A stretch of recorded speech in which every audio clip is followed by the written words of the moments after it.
Chronique d'une prêtresse qui voulait juste se purifier en Corse. Ce jour-là, l'univers avait prévu son meilleur scénario. Un peu d'eau vive, un soupçon d'alchimie et une guest star inattendue. Non pas dans mon lit, mais à l'apéro.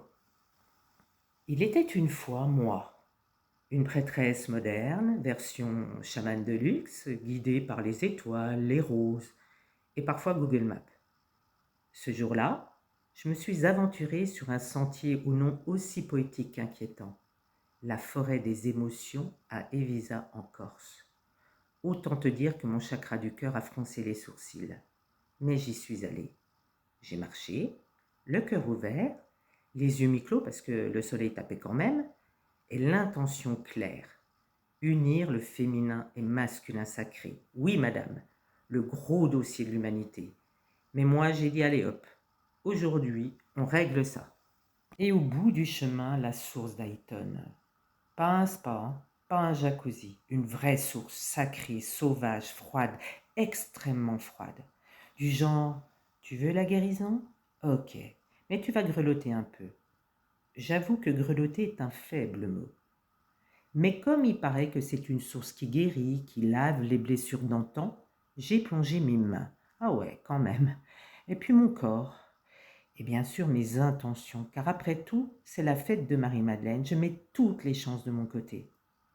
Bref, j'ai invoqué, j'ai canalisé, et puis j'ai marmonné un truc du style, bon ben c'est fait, hein, Marie-Madeleine, si tu m'entends, envoie-moi un signe, ou un homme, enfin les deux si t'es d'humeur généreuse, ou alors laissons faire la magie. Et là, sortie d'eau, je me sens genre prêtresse reboutée, vaporeuse et puissante. Je me retourne. Un scarabée noir. Animal totem de transformation, de renaissance. Non pas un gadget de la momie, un vrai, vivant, sacré, qui grimpe un rocher et vient droit vers moi. Sans masque, sans hésitation. Comme un vieux pote d'Égypte qui dit « T'as activé le portail, meuf, bravo !» Je lui ai dit « Ben merci, hein !» Et je l'ai laissé passer parce que respect.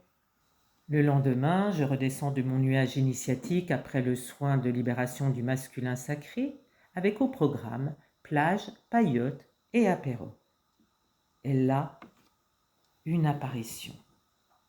Non pas Jésus, mais Thierry Neuvik. Oui, le gars de Mafiosa, Made in France, Sam, la sensualité incarnée, casual, calme, mystique sans le savoir.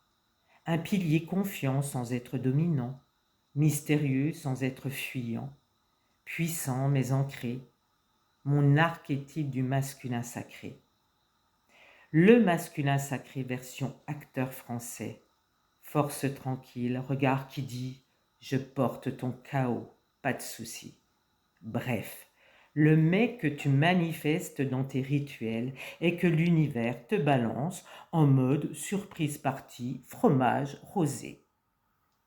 Moi, alors non, je ne lui ai pas sauté dessus, je ne l'ai même pas pris en photo à part son ballon sur la plage. Je me suis juste contentée d'un regard intense, caché derrière mes lunettes de soleil, hein, bien sûr, façon, tu ne le sais pas, mais tu viens de réactiver une mémoire archétypale dans mon utérus. J'ai regardé le ciel et j'ai dit, sérieusement, vous m'avez entendu? Vous êtes en train de co-réaliser ma vie avec Netflix ou quoi? Serait-ce donc une source miraculeuse ou alors l'univers qui me fait un clin d'œil du genre « Tu vois, t'as demandé, c'est livré, mais pas à emporter, hein. Juste un aperçu. Tu voulais activer le masculin sacré? Ben tiens, vis-le, regarde-le, respire-le. » Je l'ai bien respiré. Bon, l'univers me connaît très bien, il sait pertinemment que je ne comprends pas toujours les signes qu'il m'envoie, sauf si c'est percutant. Et j'avoue que le metteur en scène de là-haut a bien compris mon style. Et comme si le scénario n'était pas déjà assez métaphysico-surréaliste, le soir même, en voiture, une chouette effraie blanche me traverse la route. La totale, l'oiseau des sorcières. l'animal totem de la vision intérieure, la gardienne des portails. Elle m'a regardé, enfin sans me regarder, hein, et j'ai entendu, enfin en langage silencieux cosmique, bien sûr. Bon, c'est fait, masculin et féminin activés, bienvenue dans ton nouveau template énergétique. Et aussi peut-être évite les virages à gauche trop brusques, mais ça c'est une autre histoire. Alors en conclusion, c'est un soin réussi, hein. Le masculin intérieur a reçu sa mise à jour, le féminin a souri et a un peu bavé, j'avoue, et la prêtresse, elle a trinqué avec la vie. Alors petite note à moi-même quand même, hein, la prochaine fois, quand tu demandes un homme sacré, précise la durée de présence. Parce que bon, dire une vie qu'à l'apéro, ça te réactive tous les codes, hein, mais ça repart sans laisser son 06. Merci.